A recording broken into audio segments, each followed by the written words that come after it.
de Maré fit donc, en 1850 déjà, je reviens encore sur Kierkegaard, dénonce la nivellering, le nivellement. Eh bien, il faut niveler la littérature d'Alsace par le haut. Dites-moi comment, vous qui savez tout, le moins de romans historiques possible, des œuvres ambitieuses formellement, où la forme contient la matière, et même la matière, EST, où l'Alsace se fera enfin respecter en soi et comme objet littéraire enfin digne d'attention. Paradis Pommern, bon alors ça c'est un jeu de mots sur Pommern, donc qui est la Poméranie au nord-est de l'Allemagne, et Paradis Pommern en philosophie qu'on trouve notamment chez Schopenhauer, qui veut dire, bon, quand on a écrit un livre important, après il y a toujours des choses qu'on a oubliées, c'est aussi l'esprit d'escalier, quoi. Et ces choses qu'on a oubliées, on les écrit dans un autre livre qui suit, et ce livre, on appelle ça paralipomène, d'un mot grec qui veut dire l'oubli, j'oublie, etc.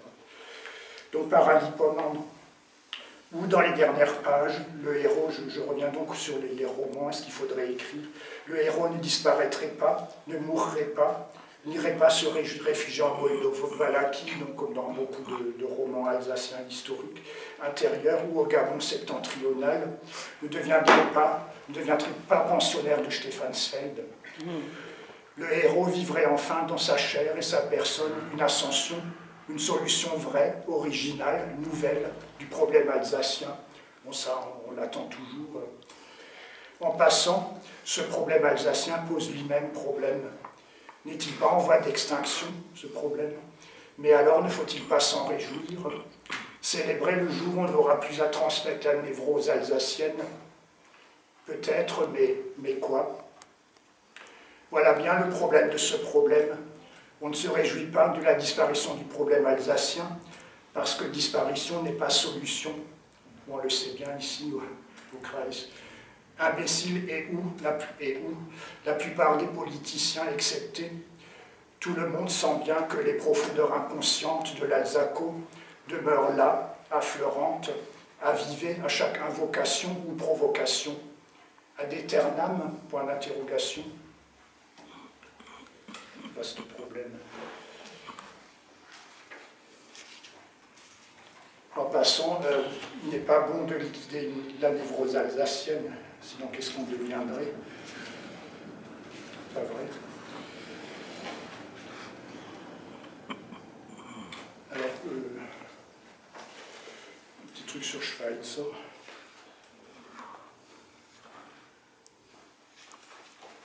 Jean-Paul Sorg s'est excusé de ne pas pouvoir venir ce soir, donc je peux m'exprimer librement.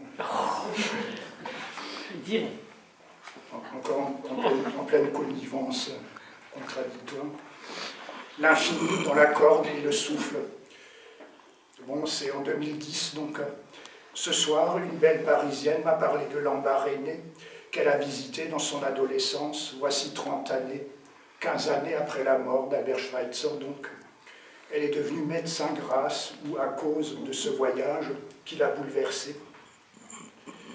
C'était même pas une Alsacienne, donc.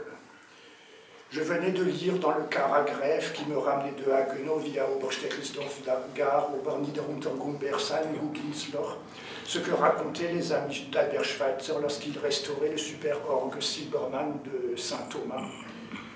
In Afrika errettet alte Neger, in Europa alte Orgen. Pour ceux qui ne comprennent pas, en Afrique, Schweitzer sauve des vieux nègres, bon nègres, parlé comme ça à l'époque. In Europa, donc en Europe, on sauvait de vieilles orgues.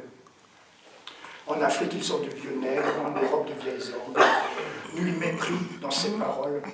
Elles traduisent bien le tropisme de Schweitzer vers l'infini. Dans les histoires immémoriales et toutes neuves que raconte le vieux nègre, entre guillemets, comme on disait à l'époque, main mise sur le passé et le futur qui accapare l'espace tout entier.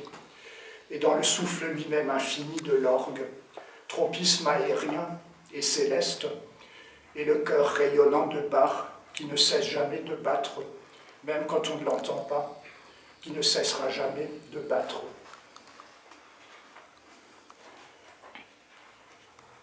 Alors, je me suis beaucoup intéressé aux textes tragiques écrits par des Alsaciens, puisque